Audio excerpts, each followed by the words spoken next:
on America's Radio Newsline. Let's talk all things tech. GoHarrison.com is his website. Kerry Harrison, thanks for being with us. Always a pleasure. Great to hear your guys' voices. Thank you. You as well. So, British researchers, if I could say that, are tweaking. I think you should say it with an accent now. Yes. Why don't you? Tweaking thermal imaging technology in scary new lie detector technology. Tell us about it. Yeah, well, it is scary, and I think that is exactly the right adjective to place before that. They're now using thermal technology to figure out whether you're lying or not, Jay. Not you personally, of course, but one. Let's just say when one is.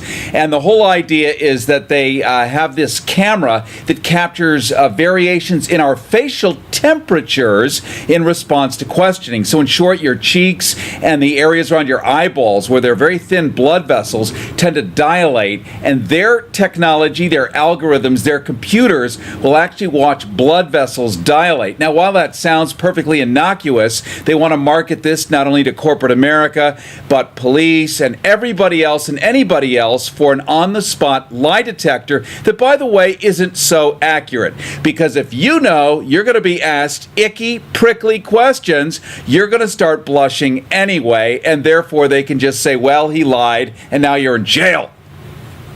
Harrison, I know this is bad, and I understand where you're going, but I want one. For dating. Exactly. I mean, how awesome would this be? Right? Where were you? Oh, no, I went for a drive at the beach. Step over here, sir. Yeah, I'll call you. Yeah, okay. Really? Well, now I can see home application on maybe a mobile phone being useful, wave it over somebody's face.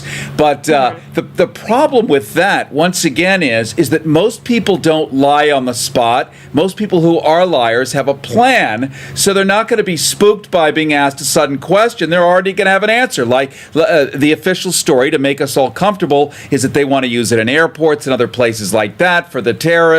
But terrorists don't go in without a plan. They actually have a plan. So being asked the question is not going to be a sudden reaction. Likewise, on a date, if you're with a habitual liar, this is not their first time in the rodeo. Good point. So how is this different? Because we've seen the stories of people breaking down a video and then slowing it down and seeing the nervous tics and blinking and the number of blinks and all that. How much to the nth degree is this more accurate or maybe not? This is about 70% accurate. And for a government body or a corporate body, that seems to be good enough, which means that 25% of people are going to get busted for lying when maybe they weren't. Maybe they had a mosquito gnawing on their elbow or something, or they just remembered how much they don't like their ex-lover. We don't know. But it's all these little veins are on the eyeballs and the rest. And again, these algorithms read it. And the problem is, who's policing the police? Who's overseeing the person who's overseeing the technology? And how do you and I know that it's actually calibrated? We know here in the state of California, which uniquely, among many places, we actually have these traffic lights that take pictures of you as you go through the intersection. And a lot of people have had their tickets dismissed for running a red light because we found out that the machinery was calibrated by a private company that was a friend of the mayor, right? And this is a cash cow for the city government. So again, it gets back to how are we able to trust this stuff? So you're basically saying we shouldn't be putting lives in the hands of technology. That technology is for our use, not to run our lives.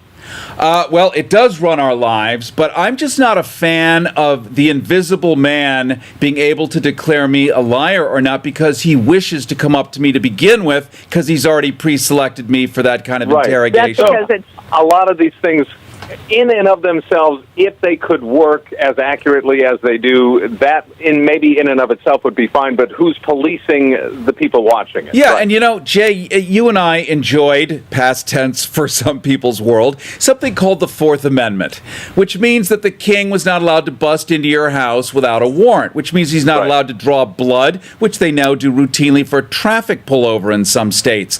A lot of stuff has changed, and unfortunately we don't hear about it until after it's become become law. And this, because it's technology, doesn't fall under the usual legislative process. It simply becomes available for commercial use. Then the next thing you know, your tax dollars are paying for it to be handed to higher authorities. And they may be high when they're doing it. Kerry, always a pleasure. Thank you so much. We'll talk to you again next week. Thanks, All right, Kerry. you guys. Kerry Harrison, GoHarrison.com. Check it out.